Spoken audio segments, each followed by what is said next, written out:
This podcast represents the opinions of our hosts and their guests only. The content here should not be taken as medical advice and is for informational purposes only. And because each person is so unique, please consult your healthcare professional for any medical questions.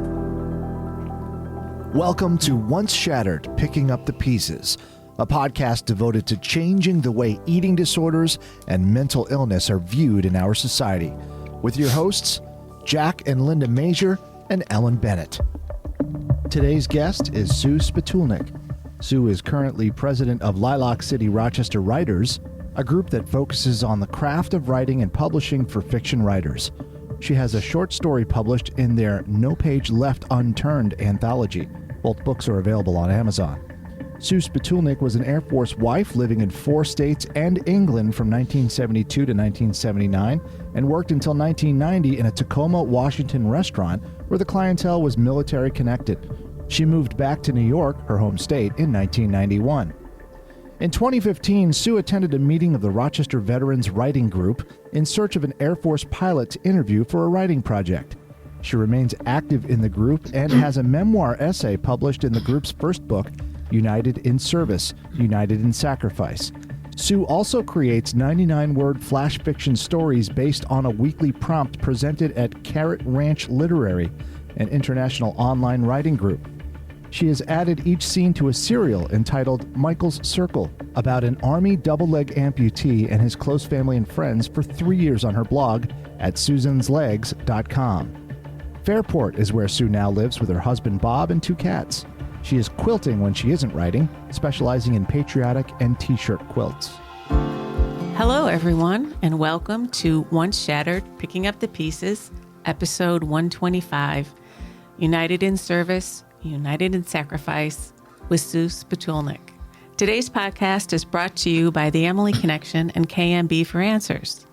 I'd like to welcome my co-hosts, of course, my husband, roommate, and best friend, Jack Mazur, and our dear friend and fellow eating disorder and mental health advocate, Ms. Ellen Bennett. Hi, Linda. Great to be with you here today. Of course, I'm with you every day, but it's great to be here again with our guests and what a lucky guy you are, and our audience. Yeah. Hello. It happens to be this incredibly gorgeous, beautiful, sunny day in April, which whenever you hear this, you may remember if you're in the Rochester area. So, welcome. Well, our guest will be joining us in just a minute, but first, I must say I am a firm believer that writing can help us heal. I'm sure I speak for the 3 of us when I say that. Our veterans bravely serve our country, protect all of us and our freedoms. Sadly, many have sacrificed their lives for us, and many who return home have experiences we need to validate and understand and bring awareness to. Here is the quote that I chose for this episode, and this quote is by Fred Rogers. Anything that's human is mentionable, and anything that is mentionable can become more manageable. What do you think about that, Ellen and Jack? Yeah, I think about that for a minute when I read it. But yeah, I think just like what the 3 of us have done and what Sue's doing, to bring awareness to things and talk about things and write about things, it just makes it more, rather than just shoving it under the rug, talking about this, it just makes it easier to go through what we've all been through. Feel less alone. Yeah. The human and know there's so many people out there, experiencing the same thing, and then a lot of people just don't want to talk about it, but bringing it out into the open just makes it easier to. Yeah, the human experience just needs to be part of conversation and discussion, because we learn and grow and experience through that exchange. So it has multiple levels of meaning and so important. However, that is communicated through conversation, writing, music, whatever media is used. Well, now I would like to introduce Susan Spitulnik to our listeners. Jack and I met Susan at a writing group And she was absolutely lovely and warm, and we really enjoyed being at the group. And welcome. Thank you. Honored to be here.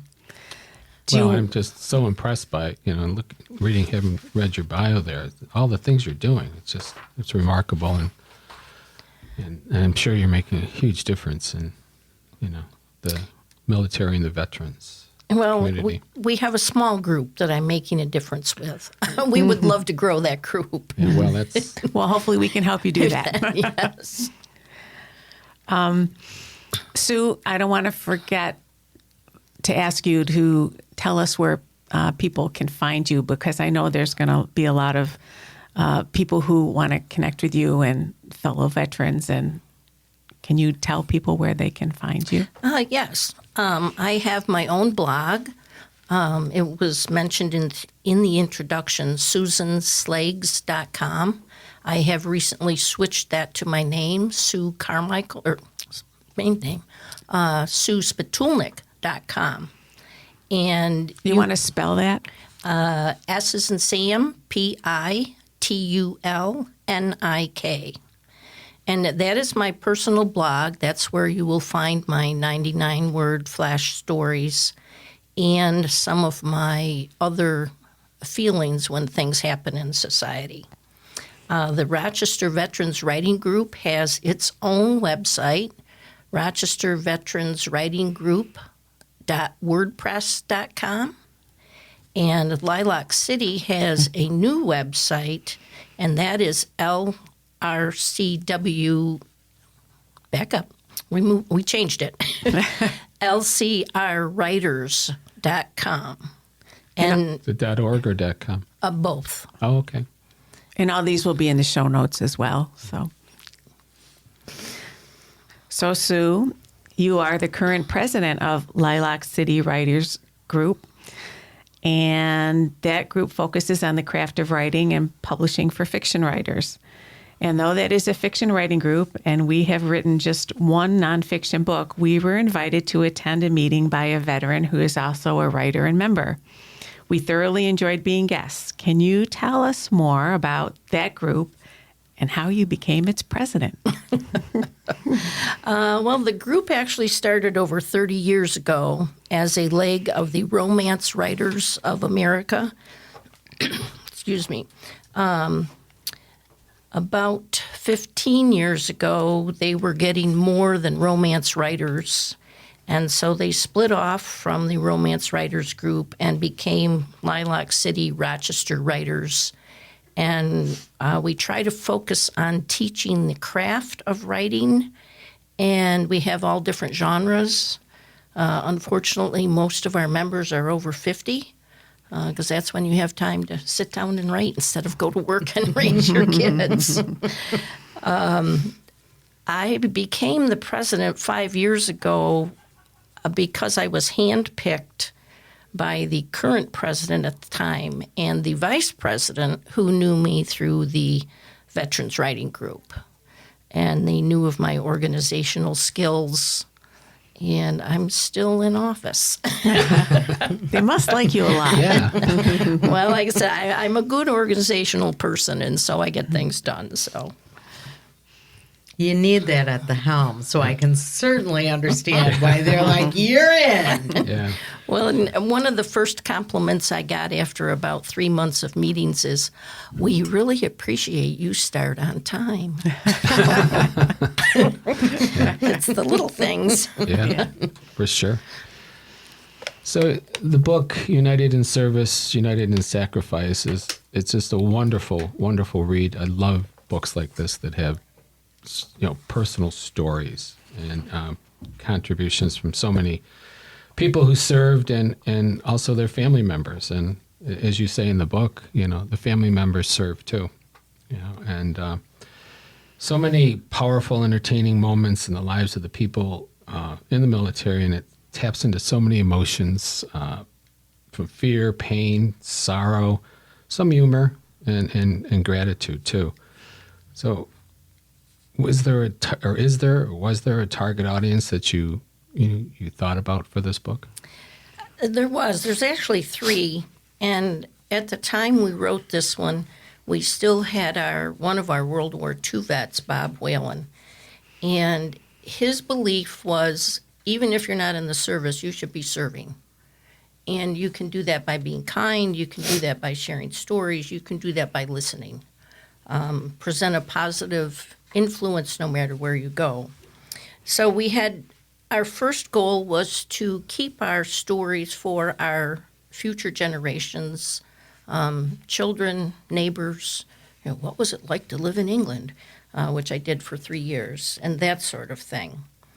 And we also wanted to archive personal military stories, because when Bob was in the service in World War II, he had to earn points in order to be discharged. And the Vietnam vets and forward sat there and went, "What?" And when you have a 90-year-old speaking to you in a group, you shut up and listen.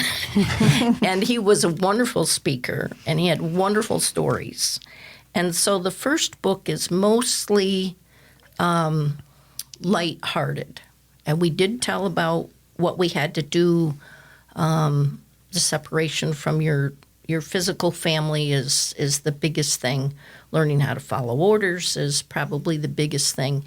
And remember, most people who go into the service are kids, 18, 19, 20 years old.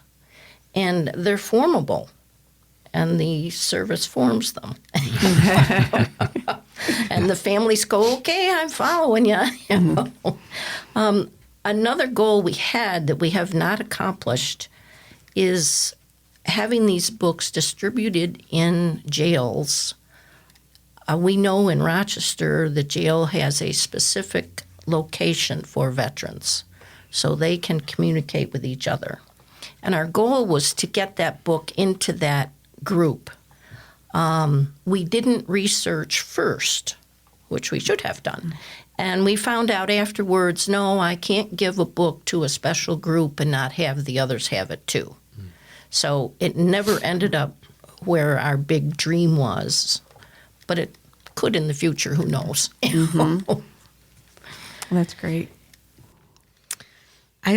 This is an incredible conversation, and I love the part you mentioned about the veteran who said everyone should serve.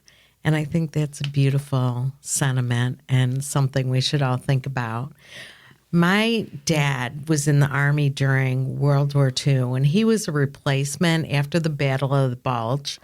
He didn't talk much at all about his experience until his mid-80s.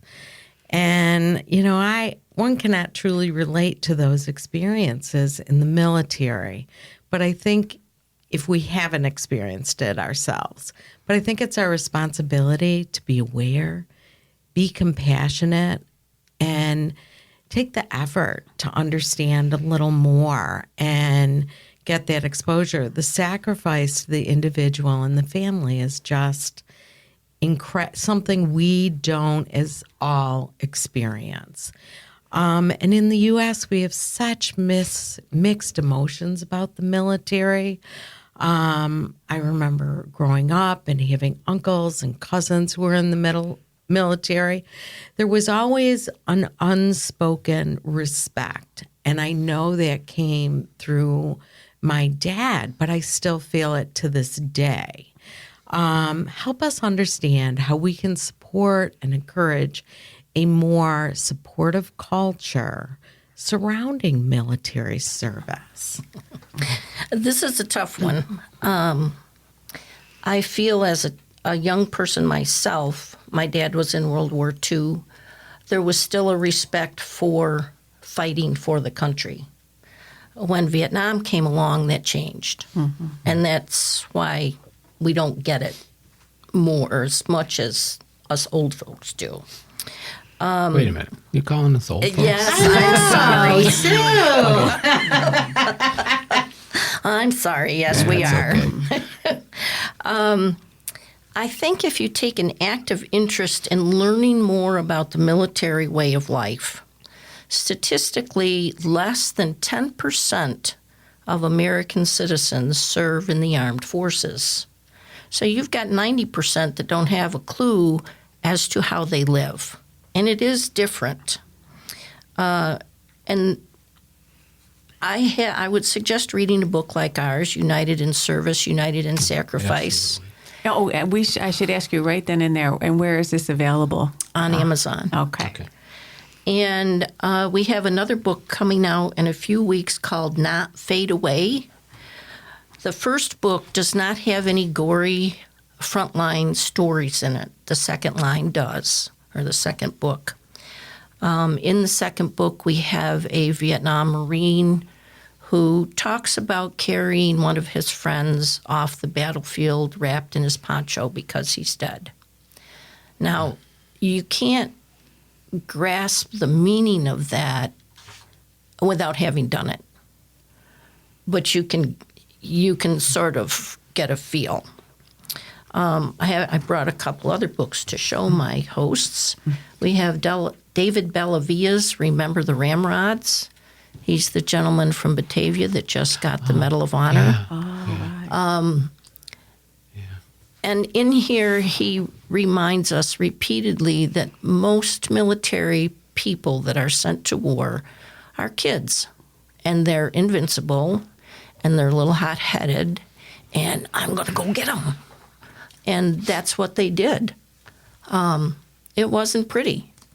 And then they come home, and somebody says, "Did you kill somebody?" Well, I was in war. And that's, let's drop it right there.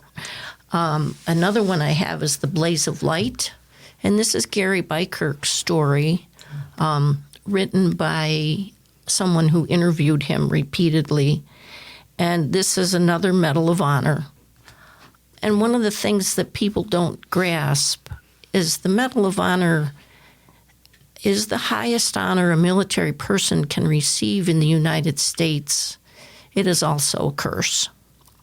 Because most people come home from the war zone and their goal is to forget the blood and the gore. And sometimes they do it with too much alcohol, sometimes they do it with too much food, sometimes they pretend it didn't happen and are successful that way. The Medal of Honor winners have to go to every function they're invited to by the government with that ribbon on. And the first question they're asked is, what was it like? Mm-hmm. So the things that they've been trying to heal from, they have to deal with daily, yearly. When Gary Bykirk received his Medal of Honor, he put it in a cupboard, and he literally went and lived in a cave for like 18 months. And he never touched that Medal of Honor for 7 more years. And when he got himself healed and in good with the Lord, as he says, then I realized I had to go out and share this. That was my job. And he said, it's terrible. Like I said, because all of that is right up front. Mm-hmm. But meeting a veteran, I have that later on in here, but it seems to fit right now. Ask them where they served. Ask them what the culture was like. Ask them how many countries and states they went to. Don't ask them, what did you do? That's so painful. It's such a personal, devastating question. Yeah. And the people are oblivious, right? Yes. Yeah. Yeah. Well, thank you for educating us. It really reframes the conversation, and certainly your comments about the Medal of Honor kind of just really makes you think of it a little different, because that is truly... And something David pointed out in his book that I had not heard before, they researched him and his life behind his back because he was alive. And he was getting phone calls from military friends, from schoolmates, from his aunt and uncle that live in another state. The FBI was just here. Well, he had convinced himself that he was going to be called up on charges for something that happened in Afghanistan and end up in prison. Now, there's got to be a better way to research that. But when he went to D.C. to receive that ribbon, all of those people they had talked to, including his grade school coaches and his high school English teachers, were there. Oh. So they had a purpose, but He didn't. he was scared to death. Wow. So, Wow. poor word, sorry. No, that's okay. So many people pick military life as a career. And then it's people leaving spouses and children. So can you speak to that a little bit? How having a parent in the military affects children? It can go 2 or 3 different ways. If the active duty member is sent on an unaccompanied tour, that means they go and the other parent and the children stay either on a military base or go home to physical family or biological family. Sometimes the higher-ups are sent more than once. I was Air Force. In a 4-year term back in the 70s, they were required to do 1 year unaccompanied, or they could pick 3 years overseas. And that's how we ended up in England for 3 years. And learned a different culture, learned that I speak American, not English. And that is one of my essays in the new book, Not Fade Away, of all of the different meanings. And it was quite an education. And it expands your life puddle. Mm-hmm. And what did you see with children? They move with the folks or with the active duty member. They switch schools all the time. They don't have any roots. They don't know their real grandparents. The neighbors are their family because that's what you have, or the workmates of their parent. But because they are military, most of the other children they're around are doing the same thing. So it doesn't seem unnormal. Mm-hmm. But then they go home, or the parents home, and they're like, well, who's that old lady? You know? Or why do I have to go see my cousin? I don't know him. And they can be on vacation, and dad gets a phone call, or mom, that you must come back right now, and away they go. Mm-hmm. So they're nomadic. Yeah. Well, it takes a special person to be in the military, number one, and it takes a special family to be in the military also. And, Jackie, you just think about Danielle and Jose, our cousin, and her husband. And, he served. He just retired from the military. And he was in the Navy. Yeah. Yes, he was in the Navy, and he served. I remember when he was overseas, when we were at a reunion, him Skyping or Zooming or whatever it was called then with the family and talking to all of us. And it was really hard. But, his wife did well, and, It is better now because of Facebook, FaceTime, Skyping. You can actually sit down with your spouse, no matter where they are, and have a family chat, which kid is being bad in school. The other bad part of that is if somebody's in Afghanistan currently and they're getting mortared on a regular basis and they need to be aware of keeping themselves safe, having the spouse FaceTime and say, well, the car's broke down and and it takes their focus away from really where they need to be. Mm-hmm. So it's better personally, but it's not quite better for the military action needed and like I say, the focus. Mm-hmm. So did you have choices of where you, to be stationed for 3 years overseas? Did you have choices of England or Italy? He was allowed to put in choices, yes. And the first thing the higher rank guys said, do not put your first choice in the first line because you're not going to get it. But everybody knew that. So I believe we had picked Germany and England and Italy, and we ended up in England. Well, back in World War II, my father was in the Army Air Force. They called it the Army Air Force then. I'm not sure when they split into separate units, but and he was a mechanic, and he worked on the plane engines in Northern Africa and in Italy. And, you know, he never really talked about his service over there. Obviously, he wasn't in combat, but...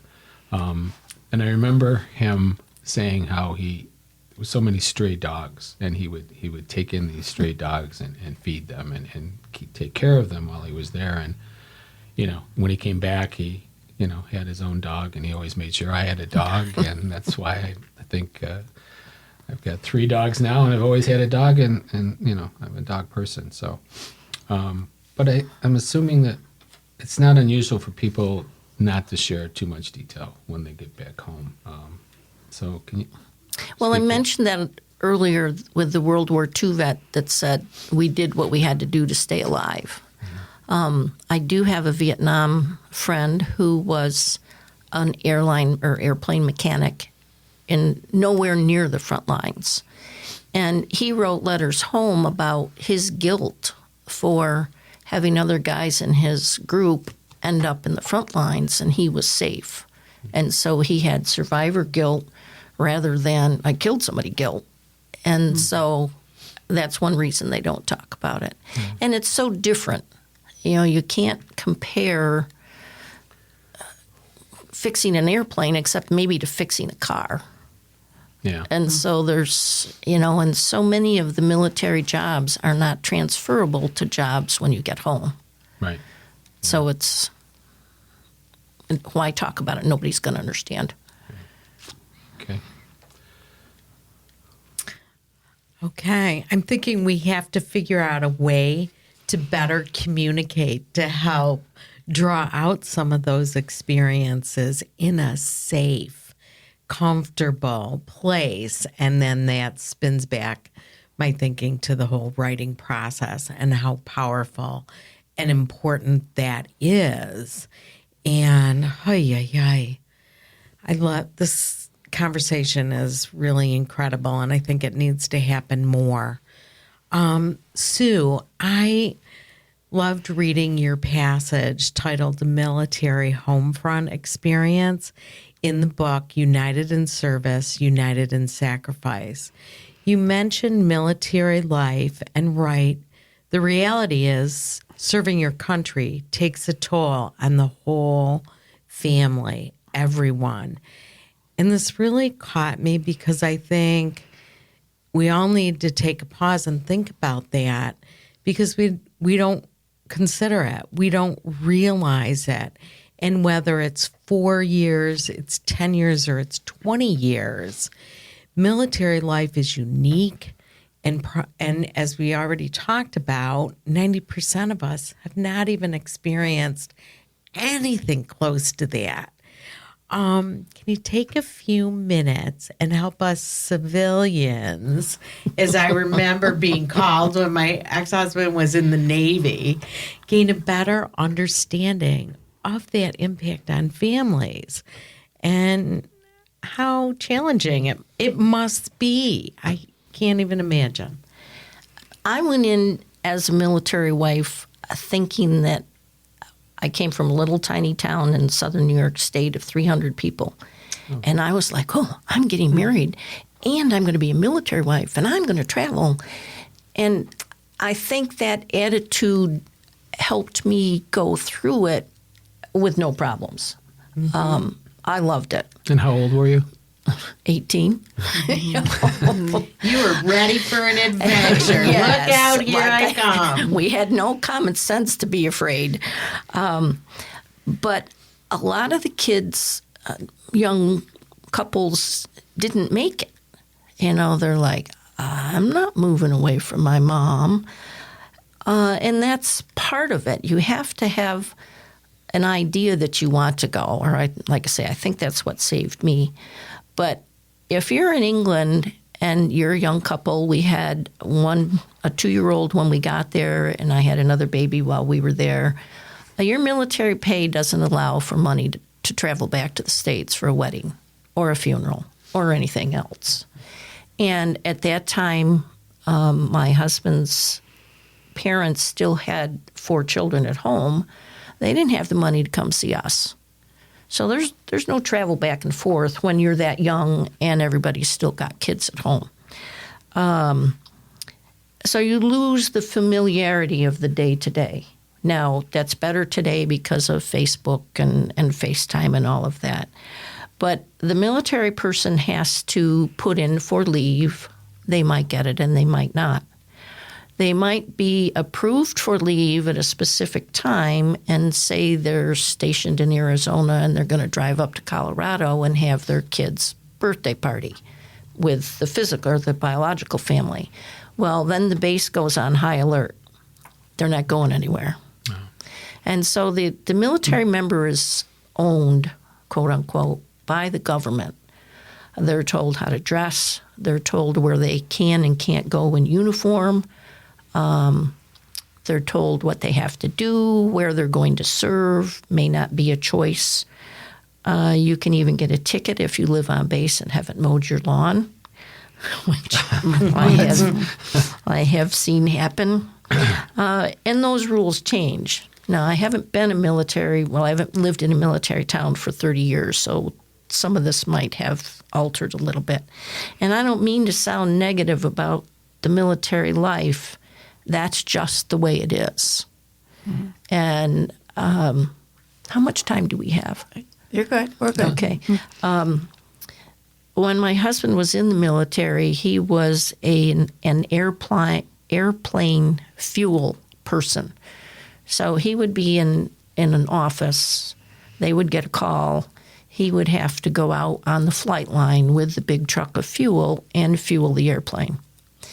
And he got to work one day and realized he didn't have his line badge. We have a specific ID to be able to go onto the flight line. And it was a general's plane that was only going to do a stop, fuel, and go. So the young man that was the dispatcher that day was black. And, of course, my husband was white. So he said, well, take my badge, but put it on backwards. Nobody ever comes out and checks them. Well, the young man in the station to get onto the flight line had just come out of basic, and he stepped out and went, I don't think that's yours. And my husband was in handcuffs and surrounded by guns in a matter of about, 35 seconds. So he comes home that night, and he shows me his wrists that still have the red marks. And I'm like, he says, well, I got arrested today. And I said, but you're here. He goes, well, and they told me I did a very good thing for trying to do the job I was supposed to do, but don't ever do that again. So, it's even though he was doing what he was supposed to do because he didn't have his own ID, and which you should have, he got in trouble. So Yeah. And they own you. Yeah. So I'm going to switch gears a little bit here. How did you become interested in writing? And can you tell us about Carrot Ranch Literary, how large it is, why you joined, and if there are people in the military participating? And then I have a second part to that question, and that is in the Rochester Veteran Writing Group. Have you seen the healing effects of writing within that group? Yes, definitely. I was introduced to Carrot Ranch Literary by a lady in South Africa named Robbie Cheadle, and she found my blog. I had been interested in writing all my life, and we just had a group discussion about that in the vets group. Why do you write?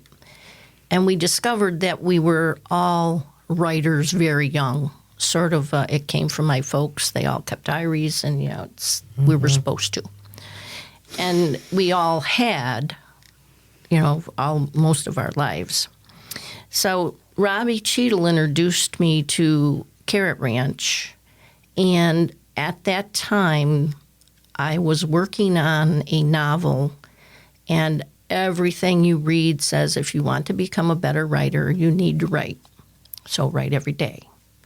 Oh, what are you going to write about? In Carrot Ranch, Charlie Mills, whose real name is Annette, she is a veteran's wife. Her husband has traumatic brain injury and PTSD, and I guess you would say an eating order because he's a little large. She was going through her MFA at the time, and so she was sharing all of her class information with us non-college educated. Well, some of them are college educated. I'm not. And so she writes an essay once a week, and then she takes one little phrase out of that essay and tells us to write a 99-word flash fiction. And that's the fun part of it. It's only 99 words. And it must be 99 words.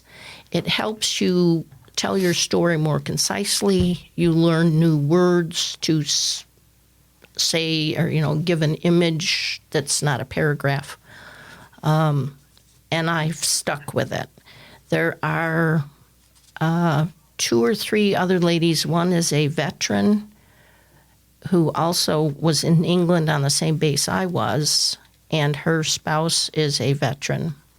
And there's another lady who was English, married a U.S. serviceman while he was over there and came back to the States.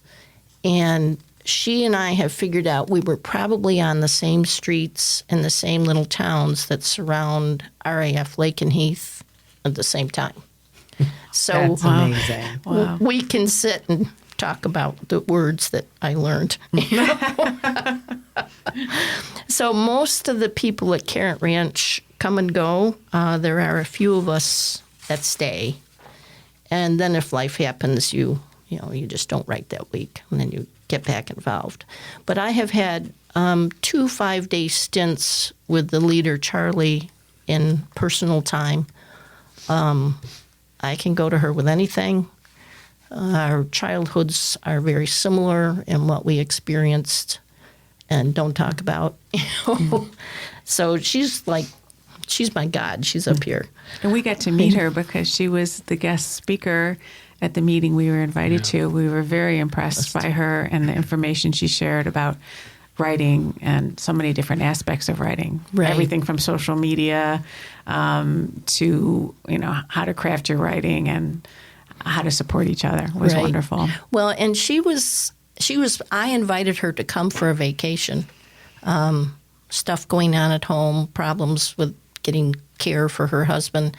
And so I said, why don't you come spend 4 days with me? And she says, well, let's make it worthwhile. So we turned it into a working vacation. But it was wonderful.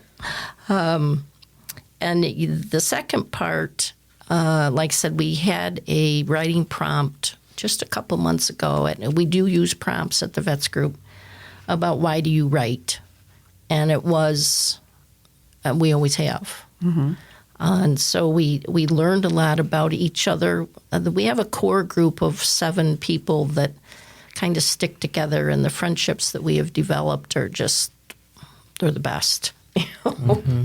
And one of the things a military person loses when they're discharged is their tribe, because the military teaches you to teach or to think as a team.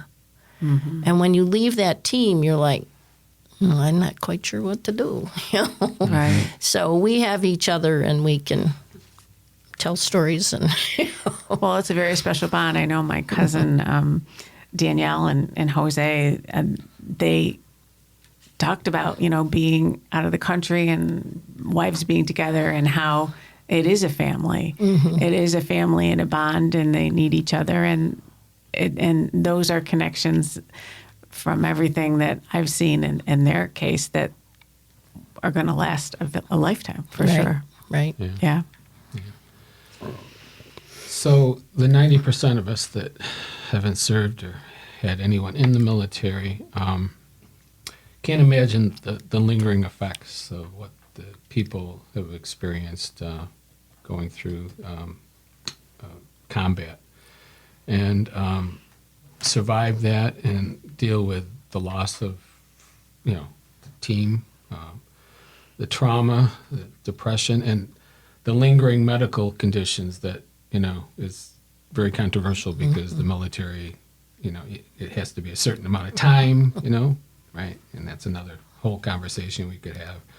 And then, everybody knows the PTSD. But the one thing I don't hear about is eating disorders. And the people in the military are 6 times higher than the civilian population of getting an eating disorder. And, I can see that is that they have to train, have this perfect, body, and how, that can be a tipping point to an eating disorder. So research is being done by the Department of Defense. They've given, the government's used the Department of Defense money for research on eating disorders. And are you personally aware of anybody who served in the military that was affected by an eating disorder? I put that out to our group, and I don't know anybody that has anorexia. One of the guys wrote back that his teams in Iraq and Afghanistan developed intestinal problems and that went into Crohn's disease. And he said they tend to be afraid to eat because they don't want the pain that's going to come from it. Okay. The one that I'm more familiar, and I'm guessing it's considered an eating disorder, is people that have come out and not just gained an unhealthy amount of weight, they've ballooned. And it's like, I didn't eat and I'm, so I'm going to. My uncle was a prisoner of war during World War II, and we have a newspaper article that says if he hadn't been saved when he was, if the Americans hadn't gotten to the base, he wouldn't have made it out alive. So when he came home, he sat down with the physical family and said, I will tell my story once, don't ask me any questions, and don't ever, ever tell me I can't eat something. And so that was, but I mean, he was like down to 80 pounds or something like that when they were liberated. And that's about all that I've seen. I'm surprised I haven't heard about that study. Yeah. Well, it's relatively new. That was just a few years ago that was approved, and I don't know if it's. I believe it's going on right now. Yeah, the acknowledgement that it's even an issue in the military is very, very recent. And there's so and much the effort to, figure out how they can support and help. But there's so much shame and stigma that you can't always tell when somebody has an eating disorder just by size either. And you think about somebody when they're malnourished. I mean, they're starving. And that in itself can be a precursor to binge eating disorder, right? Yes. And they're also finding that people who are very poor and there is a scarcity of food, when there is food, their behaviors are just very different because of that. And it makes sense. Right. My niece just did 2 years in the Navy. She was in Annapolis. And she and a bunch of other classmates, they went back after the pandemic. And they stood around in the parking lot and said, we're not going back in. She is a vegan by choice. She was not given enough protein. She would ask for, just give me a can of beans. And she said the people that were in special services or special forces and the people that were the sports were allowed a whole lot more protein than everybody else. And the hazing that we thought only went on for 1 year was ridiculous. And of course, you didn't see any of that in the newspaper 2 years ago. No. So that it's still a man's world, unfortunately. Well, and I also think the fear of admitting that you're struggling with something and combines with the fear of being discharged. And being told, well, you can't come back, Right. And all of those play into all of it, and the massive, are the continuous denial and shame and stigma and everything. Okay. I am going to take a minute to say, I know all of us want to thank the contributors to the book that we've been talking a lot about, United in Service, United in Sacrifice, Stories from the Rochester Veterans Group. It's a powerful, incredible book, an amazing collection of personal experiences and reflections across generations, which combine daily life experience with some of the harshest realities of war. Each entry brings a glimmer of understanding and awareness to those of us who have not walked in these shoes. It's powerful. How does this process of writing impact the writers, and how did it impact you? I think it impacted us because we were given an avenue to tell our stories. The United in Service, United in Sacrifice, like I said earlier, does not have the gore of war in it. Our second book coming out soon called Not Fade Away. We don't want any of our soldiers to fade away and be forgotten. That has more frontline stuff in it. It also has other day-to-day stuff. We're talking about doing book 3 that's all going to be only humorous. And United in Service, United in Sacrifice is available through the Monroe County Library System. It has been donated to 2 or 3 different of the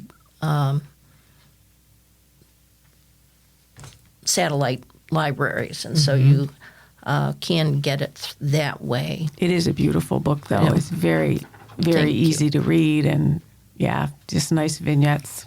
And the second one is vignettes also. So if you do get into something that, I can't handle this, my sister's that way, she just skips that one. Yeah. Yeah.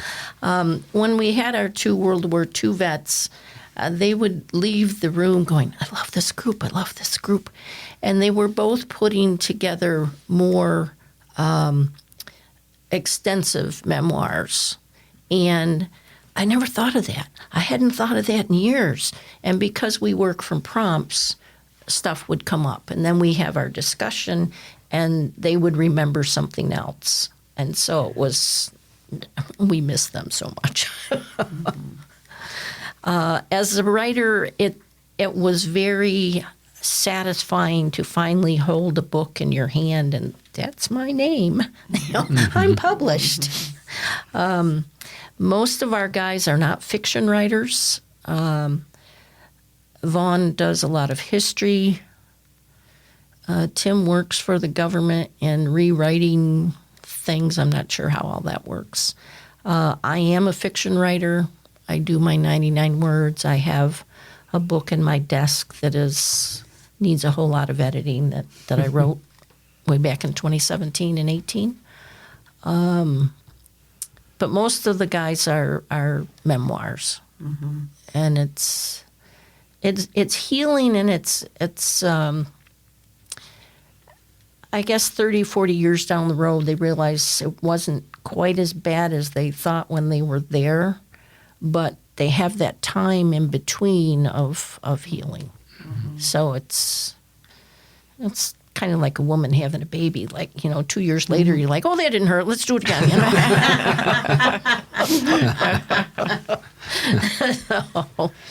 Wow, this has been wonderful. Thank you so much for joining us today, Susan, for educating us, for expanding awareness and compassion for the people who protect us and our freedoms. Beautiful. Thank you. My honor to be here. Also important for people to know that these groups are out there. If you're interested, share. So others can participate if they're so inclined, or just to make that connection with a veterans group and see what's going on. Yeah, Susan, thank you. This has been very, very enlightening to the civilian sitting here. And I read the book, and it's just so nice because there's such a diverse amount of people that have told such a diverse story, So it's, and like you said, there's some are short little vignettes that are only a couple pages, and then there's some that are a little longer, but they're all wonderful stories. And I have to admit, I haven't gotten to the end. I'm up to your chapter now. So this nice sunny afternoon, and we had an appointment this afternoon that was canceled, so I'm going to go sit in our screen room and read your chapter this afternoon. So thank you so much, and thank you for all you do. Oh, well, thank you. One little note about the Rochester Veterans Writing Group. We meet in my husband's office conference room across from the Parrington Wegmans in a little office park. So if you look us up on our website, Rochester Veterans Writing Group.wordpress.com, you will find the address. Don't be intimidated by this office building, because we are there. And it's not a big public place. We used to meet in Writers and Books, and pandemic happened and we didn't go back. So don't be afraid to walk in the office door and say hello. I'm sure you'll get some great feedback and interest, and we hope that we can help your group grow, because it's really important. So now I'd like to thank Rockbox Recording and Production and sound engineer extraordinaire, Scott Fitzgerald, for expertly producing our podcast and so very much more. Help us continue the conversation.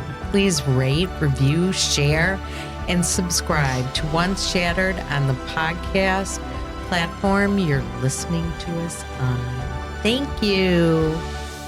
And as always remember, this is the place to record your podcast, record your audiobook, and do a legacy cast for your loved ones. And thank you, everyone, for listening. And please tell your friends about us. And thanks again.